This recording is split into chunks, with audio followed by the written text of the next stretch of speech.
Welcome to Behind the Spotlight. I'm your host, Crystal Lampett. Kansas City jazz and blues fans, you are going to love this band that we have in today. Heather Newman Band, welcome to the show. Thank you so much for having me.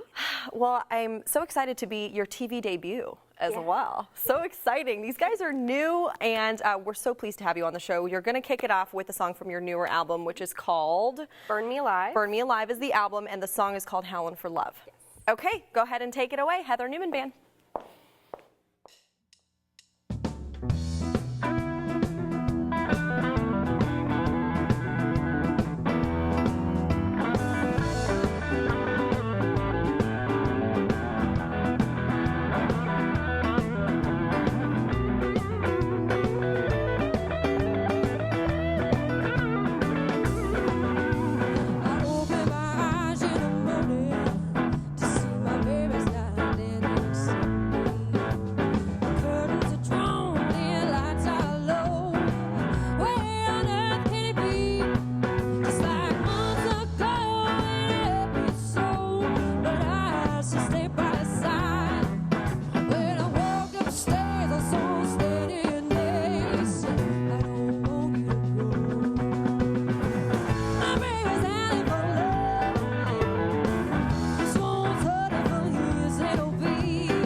That was Howlin' for Love by the Heather Newman Band, and I'm so excited that your first time being on TV is with us.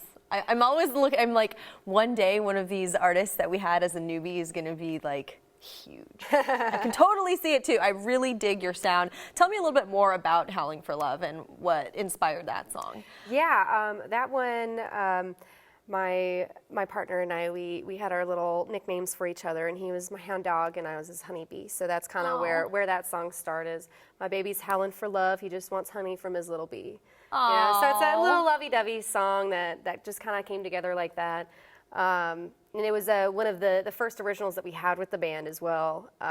So that's one that we've been working on for quite some time. And when we first released our album, that song, when it got on the Sirius XM radio, it got in the top 10 for the Bluesville station on the first day. So that was really cool.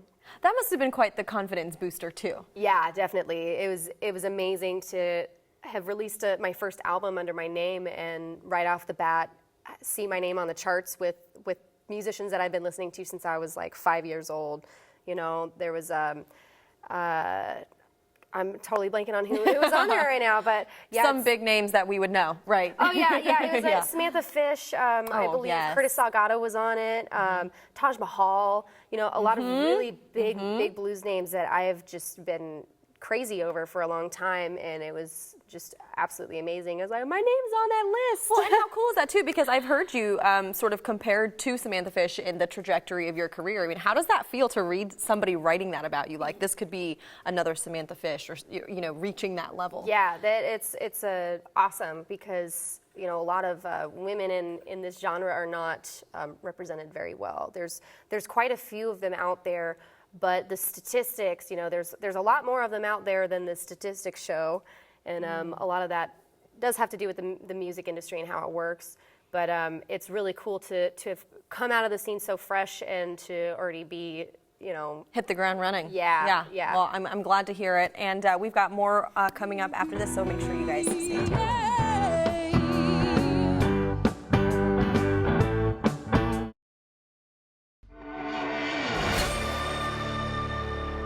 Welcome back to Behind the Spotlight. I've got Heather Newman here, and we were just kind of talking about how much of a discrepancy there is between male artists and female artists. Mm-hmm. Tell me a little bit more about your experience in the music industry with that. Yeah, there's so many amazing female artists out there that are really underappreciated and underrepresented within the entire music industry, not just the blues genre. But I've had personal experience where I book my band. I pretty much run everything. So I'll reach out to festivals to try to get us a slot. And I've actually had some of them straight out admit, oh wow, we didn't even realize we don't have a female on the roster, and if we don't, we would get into huge trouble for that. and it's it's something that they have to think about. Adding in female musicians, which it shouldn't be like that. And it sounds like it's almost by default too. It's almost like, well, we don't want to get in trouble for not having a female artist in, so we better add you. Exactly. And if there's any, there's many festivals out there where there's only male acts, but if there's a festival where there's only female acts, then it becomes a female show. Yeah, when really there's no need to describe it as that. It's the same thing, same exact thing. Have you ever done something, because, for a lot of artists, especially when they're just starting out, and you guys you're a newer band, I think maybe a little over a year, which is amazing to see how far you've gotten already. But some artists will kind of make an alias, or, if you booked your band under a male name, sometimes you get more attention. Have you ever had to kind of pull strings like that a little bit? Yeah, sometimes I have. There's folks out there where if they see a female name, they just won't even respond. Or they won't respond if you are an artist that's representing themselves and not being represented by a booking agency. There's a lot of issues like that going around where they're really missing out on a lot of amazing musicians by doing that. They're kind of putting themselves in a box. And speaking of boxes, there's other people out there who really put blues into a box, and they tie it up really tight and say, no, it can only be this. It can only sound like this. Yeah. And we've been described as not a blues band before, just because we really are the American roots. We play funk, we play soul, we play rock, we play blues. It's a little bit of mixture of everything, but the roots that we do, every song is rooted in the blues. Sure. And sometimes that's just not enough for people. Well, and I've heard, I was researching you guys and listening to some of your other stuff, and it does range. I mean, I introduced you. I know that blues is sort of a neat way to describe it, and I know that people who appreciate blues will definitely appreciate you, but absolutely. I mean, I can see the range and the multitude of influences, and I kind of want to talk to you about that too, because I know that you have been performing, or at least involved in music somehow, since you were 10. I mean, since you were a little girl. Were you working with any mentors? Who was kind of your early influence? Yeah, well, I'm from Omaha, and there's an amazing program up there called the Blues Ed program. It's run through the Blues Society of Omaha, and basically they get youth together, put them in bands, and then they teach you how to be a professional musician, how to act on stage, how to sound check, how to talk to people, and they also have national and international musicians who come through Omaha to play for the Blues Society's events, teach clinics and workshops with the students, so we get firsthand experience. I had a vocal workshop with Dawn Tyler Watson, who just last year won first place at the International Blues Challenge. Wow. So I had a vocal lesson with her, Shakura Saida, Angel Forrest, who are all just wonderful vocalists from Canada.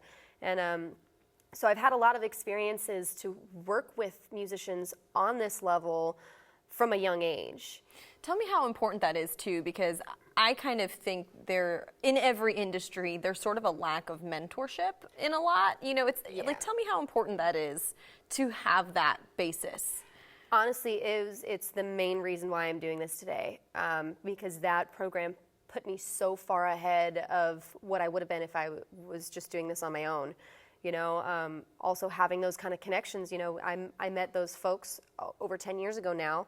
I just saw them in January at the International Blues Challenge, and they're like, "Oh my gosh, Heather! Wow, this is so great to see you." So, you know, we make those connections early on, and a lot of the blues community is really connected and supportive of each other, and you know, so it's a welcoming environment.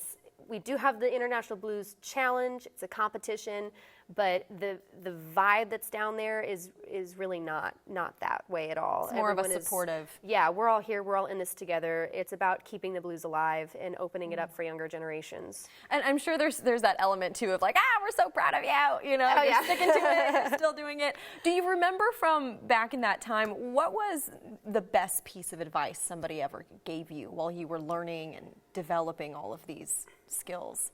The best piece of advice was probably from Dawn Tyler Watson, and it was a piece of vocal advice. And she said, "Your vocals are your instrument." You know, guitar player plays guitar, you know, but they're limited to that. With our vocals, we can really do anything that we can set our mind to, as long as, you know, it's not improper technique to where we're damaging. But she does this awesome thing where she sings a trumpet. And it sounds exactly like a trumpet. She can imitate it. Saxophone. Yeah, she imitates all these different things, and really it's just proper airflow and mouth shape. And so when she said that and showed me that she could play a trumpet with her vocals, I was like, okay, so I know that I can take my voice and I can really do any genre. I started out, my first vocal teacher was an opera singer. Oh, wow. So I got a lot of that classical training, which uses your diaphragm, which is where all the power comes from.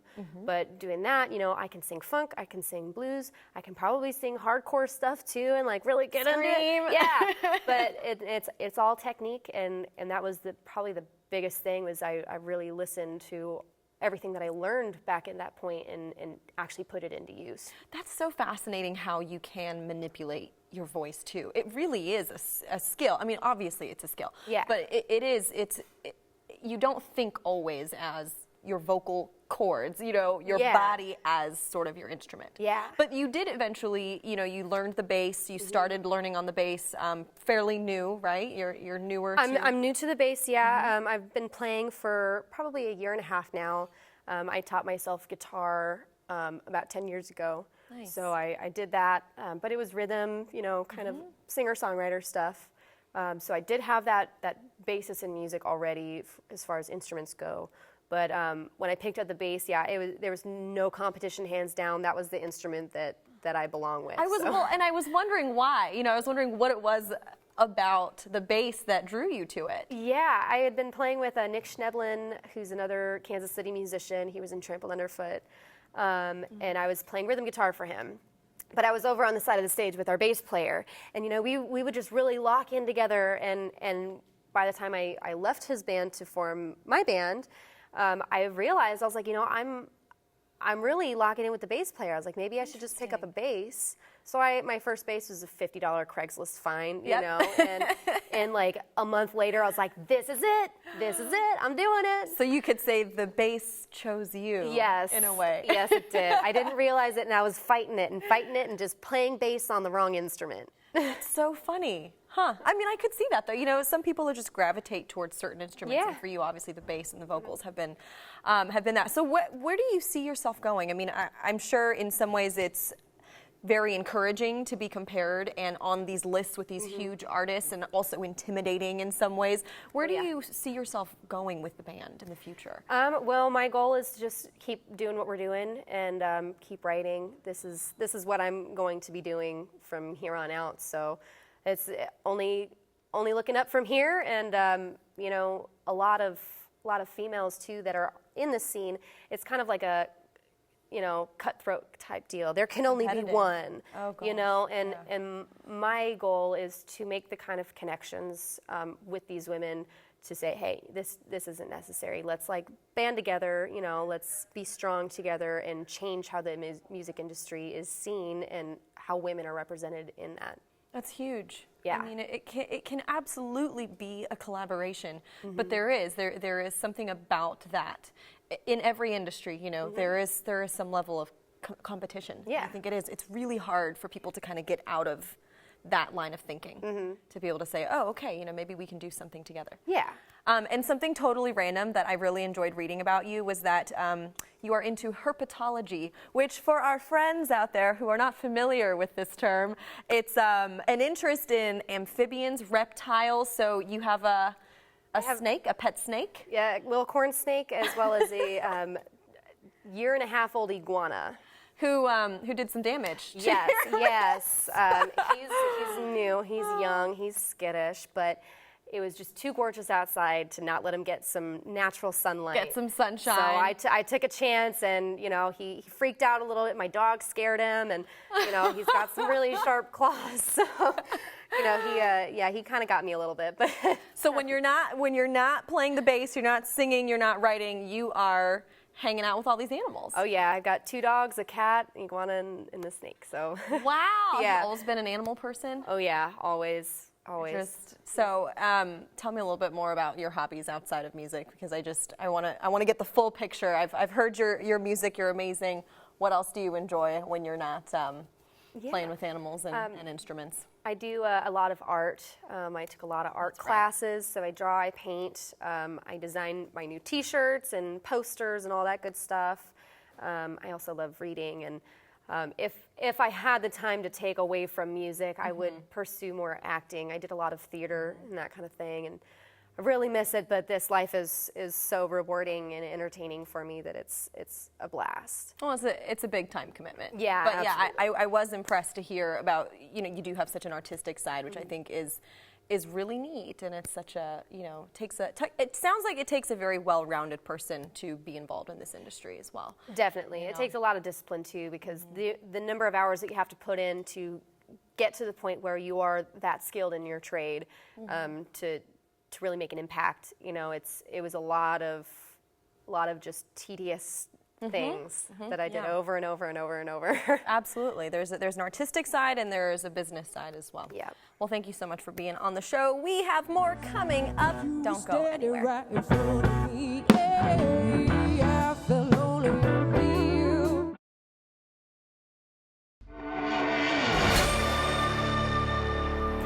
Welcome back to Behind the Spotlight. We have Heather Newman Band in studio, and we do have one more song for you. But before I get to that, I just want to make sure that people know where they can find you online. Yep. You can go to heathernewmanband.com. It's Newman. Also, you can find me on Instagram, Twitter, Reverb Nation, Facebook, as well as we post all of our shows on Bands in Town. Fantastic. That is such a useful tool to be able to follow you guys. And this last song, what is it called again? What do you expect? What do you expect? And you told me that it was kind of a little bit about a transition. Tell us a little bit more about what inspired it. Yeah, it was during a time when there was a lot of rough patches going on. So it's more of a wake-up call to those around me that you know, this is tough, and what are you expecting to get from me? You know, so I need a little bit more communication skills. Ah, interesting. So some self-discovery happening here too, which is always helpful, right? Okay, and this is on your newer album, and then and we're also going to get, in the web exclusive, we also get a sneak peek of your newest stuff, so I'm pretty excited about that. All right, guys, make sure you check out Heather Newman Band. Take it away.